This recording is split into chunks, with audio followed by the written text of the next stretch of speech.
ఉండవెల్లిలోని చంద్రబాబు నివాసంలో ఎన్డీఏ కూటమి నేతల సమావేశం జరుగుతుంది. ఈ సమావేశంలో పవన్ కళ్యాణ్, పురంధేశ్వరి పాల్గొన్నారు. ఎన్నికల్లో అనుసరించాల్సిన వ్యూహాలు, ఉమ్మడి మేనిఫెస్టో, జాతీయ నేతల ప్రచారం వంటి అంశాలపై చర్చిస్తున్నారు. కొన్ని సీట్లలో సర్దుబాటుపై చర్చించే అవకాశం కూడా ఉంది. నోటిఫికేషన్ తర్వాత ఏపీలో మరోసారి ప్రధాని మోదీ ప్రచారం ఉండే అవకాశం కనిపిస్తోంది.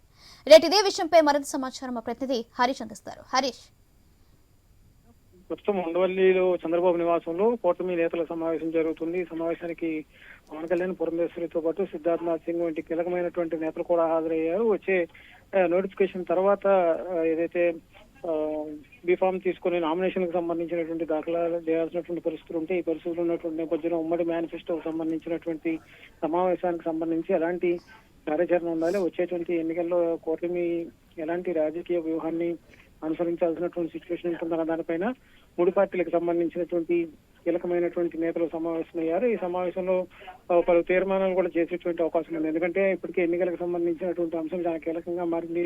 ఎన్నికల మేనిఫెస్టోకు సంబంధించిన అంశం ఒకవైపు అయితే, ఇంకోవైపు నామినేషన్లకు సంబంధించినటువంటి దాఖలు చేసేందుకు కూడా ప్రయత్నాలు మొదలవుతున్నటువంటి నేపథ్యంలో ఇప్పటికే ప్రతిపక్షంగా కూటమికి సంబంధించినటువంటి నేతలు బస్సు భారీ ఎత్తున రోడ్ షోలు నిర్వహిస్తున్నారు, సభలు కూడా నిర్వహిస్తున్నారు. అటు వైఎస్ఆర్ కాంగ్రెస్ నుంచి కూడా బస్ యాత్ర ద్వారా ఆ పార్టీ అధ్యక్షుడు జగన్మోహన్ రెడ్డి విస్తృతమైనటువంటి ప్రచారం చేస్తున్నటువంటి నేపథ్యంలో మరింత దూకుడుగా ఎన్నికల్లో ముందుకు వెళ్ళాలి, మేనిఫెస్టోకి సంబంధించినటువంటి అంశాలపైన కూడా చర్చించడం, ఇంకోవైపు వచ్చే ఎన్నికలకు సంబంధించినటువంటి అంశాల్లో ఎలాంటి వ్యూహాలను అనుసరించాలి, రాబోయేటువంటి ఎన్నికల్లో కూటమి తరఫున ప్రజల్లోకి వెళ్ళడానికి అవసరమైనటువంటి కార్యాచరణకు సంబంధించినటువంటి సమావేశాలు కూడా ఈ సమావేశంలో చర్చించేటువంటి అవకాశం ఉంది. దాదాపు లంచ్ మీటింగ్ గా ప్రారంభమైనటువంటి ఈ సమావేశం ఇంకా కొనసాగుతున్నటువంటి మరి కాసేపట్లో ఈ సమావేశం ముగిసేటువంటి సిచ్యువేషన్ ఉంటున్న నేపథ్యంలో తర్వాత కూటమికి సంబంధించినటువంటి ఎజెండాకు సంబంధించినటువంటి అంశాలకు సంబంధించినటువంటి వివరాలను కూడా బయటికి వెల్లడించేటువంటి అవకాశం ఉంది. సౌజన్య.